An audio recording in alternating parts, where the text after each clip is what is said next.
আসসালামু আলাইকুম এভরিওয়ান, কেমন আছেন? আশা করি সকলেই ভালো আছেন। তো আপনাদের মাঝে চলে আসলাম আরও নতুন একটি ভিডিও নিয়ে। তো আজকের ভিডিওতে আপনাদেরকে দেখাবো বাংলা লিঙ্ক সিমের সকল টাকা কাটার সার্ভিস কিভাবে আপনি বন্ধ করবেন। তো আমরা কিন্তু অনেকে বাংলা লিঙ্ক সিম ব্যবহার করি, তো আমাদের কিন্তু বাংলা লিঙ্ক সিম থেকে অকারণে কিন্তু টাকাগুলো কেটে নেয়। তো আমরা যখনই রিচার্জ করি আমাদের রিচার্জ থেকে দেখা যায় অনেক সময় টাকা থাকে না। তো আমরা কিন্তু বিভিন্ন সার্ভিস অ্যাক্টিভ করে রাখি বা বিভিন্ন সার্ভিস কিন্তু চালু থাকে, তো সেই কারণে কিন্তু আমাদের ব্যালেন্স থেকে কিন্তু টাকাগুলো কেটে নেয়। তো আপনি চাচ্ছেন যে আপনি ওখানে টাকাগুলো বন্ধ করে দিবেন, যে না টাকাগুলো না কাটে।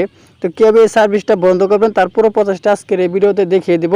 তো চলুন কথা আর বাড়াবো না, মূল ভিডিওটা শুরু করা যাক। তো বাংলা সিমের সকল টাকাটা সার্ভিস বন্ধ করার জন্য আপনি প্রথমে চলে যাবেন আপনার ফোনে ডায়াল প্যাড অপশনে।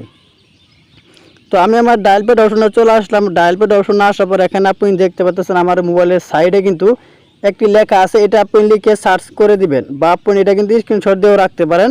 তো এখান থেকে আমি ডায়াল করে দিলাম *121*7*1*2*1#। এই কোডটা আপনি ডায়াল করে দেবেন আপনার বাংলা লিঙ্ক সিমে।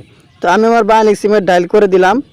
তো ডায়াল করার পর কিন্তু আপনাদের আর কোনো কাজ করতে হবে না, এখান থেকে কিন্তু আপনি সকল সার্ভিস কিন্তু একদমই বন্ধ হয়ে যাবে। তো দেখেন এখানে কিন্তু আমার SMS এর মাধ্যমে কিন্তু তারা তথ্যটি জানিয়ে দিবে। তো আমি এখান থেকে ব্যাক বাটন দিয়ে বেরিয়ে আসবো। বেরিয়ে আসার পর দেখেন আমার কিন্তু সঙ্গে সঙ্গে একটি মেসেজ কিন্তু উপরের দিক চলে আসছে, এই যে। তো এখানে আপনার লেখা আছে আপনার সকল ব্যাচ সার্ভিস সফলভাবে বন্ধ হয়েছে। তো আমার কিন্তু এখন কোনো সার্ভিস অ্যাক্টিভ করা নাই, সবগুলো কিন্তু এখন বন্ধ হয়ে গেছে। তো এরকমভাবে কিন্তু আপনার মূলত বাংলা সিমের সকল টাকাটা সার্ভিস বন্ধ করতে হয়।